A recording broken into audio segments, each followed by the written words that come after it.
Let me know. What's up, you guys?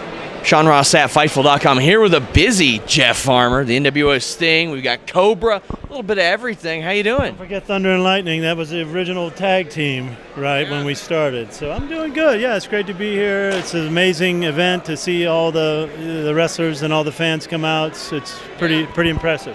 You might see him looking down. I approach him as he's got to sign this stack of NWO Sting 8x10s, I believe it is. Who approached you first with the idea of NWO Sting?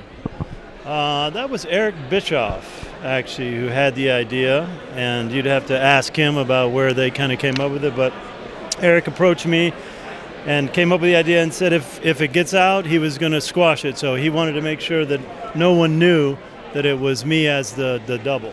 And I think a lot of that had to just do that Steve and I were similar size. You know, I was doing Cobra at the time, and he asked me to do this, and I said, you know, whatever, you know, so I did it.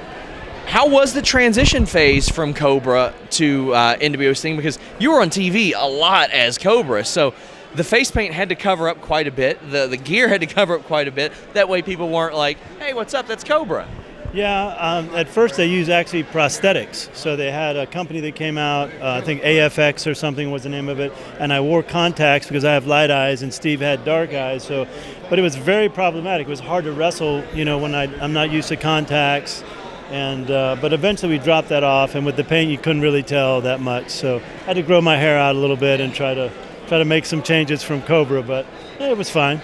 So yeah, like as you started, it was almost the surfer style Sting. I believe at the Fall Brawl show was, and then you transitioned into the white and black face paint. You got a good memory. Yeah, that first one they asked me to paint that way, kind of, and it was I wore the white tights and wore the kind of beach thing, so it definitely was different.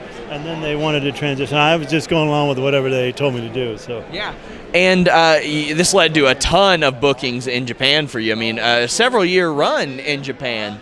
Yeah, you were there. So this guy sitting right next to me, Scott Norton. Scott Norton. And he's the one who really, I went over there as a tag team in 1993 for Baba's group, and they ended up going, see you, Marcus, and then went over for New Japan and as part of the NWO, and they were looking for the NWO guys to come over there and be a part of that, and a lot of them were booked, you know, Hall and Nash and Hogan, so I ended up being somebody who was available, you know. And once I got over there, it just became really a second home for me. I just kind of, you know, thanks to, again, Scott, you know, kind of giving me the ropes, it became a place where probably the bulk of my career, especially the most rewarding part, was there. You said a second home. You were working there a lot. Had you not relocated there, or were you just flying over there each time? I was living in Atlanta still, so I was just flying back and forth. But I was, you know, I spent about 5 years on and off over there. Almost every tour I was in Japan, and that's really, you know, where, you know, I honed my skills. Really was in Japan. So it was a great experience for me. And I know you worked, I believe you got contacted by Joey Janela to do some of the Janela shows and stuff like that. What was that experience like? You know, that was awesome. Joey's a great guy, and it was nice to be a part of it. And I don't do much, you know. So it was to get me off the couch, kind of speak, although I'm not on the couch. That's just yeah. But it was, it was great to do it. After that happened, did your inbox kind of blow up like, hey, you doing this now? Yeah, I get that. You know, hey, are you still in it? And I'm always saying, no, you know, I'm working. I work in Miami, and you know, blah blah blah. But it's nice to do something like this, especially to see the fans, you know, give back a little bit. So I like that part. So I mean, you worked as a variety of gimmicks outside of the NWO Sting one. Which one and which moment stands out to you the most throughout your career? You know, I really liked starting out with my best friend Clark Haynes when we were Thunder and Lightning. We really thought it was a great WWF type gimmick at the time with the capes and the whole thing. So that was, you know, very special for me. Cobra was kind of interesting, and I think there could have been a lot of stuff that was done with that character if they would have done it right. And of course, even the NWO Sting, they never really got a chance for. I think Sting and I could have had an amazing run as, against each other's, like my arch. But the impact NWO Sting had in Japan was major. What he got to do with this character in Japan that nobody really understands here in the States was at a level that not too many guys reach in Japan. And I'm here to tell you, brother, that's where, you know, I did it. and I think he's being a little bit not braggadocious enough, because NWO Sting was a bomb there, brother. And Jeff answered the bell, man.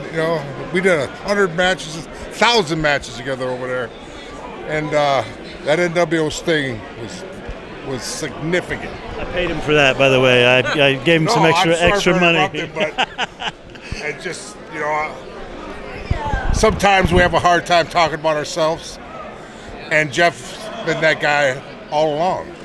And he did a hell of a job, and I was proud to be his partner. Yeah, a great deal a lot of times. Me too, and we were just blessed to be a part of that. We really were at the pinnacle, I think, of the wrestling in New Japan at that time.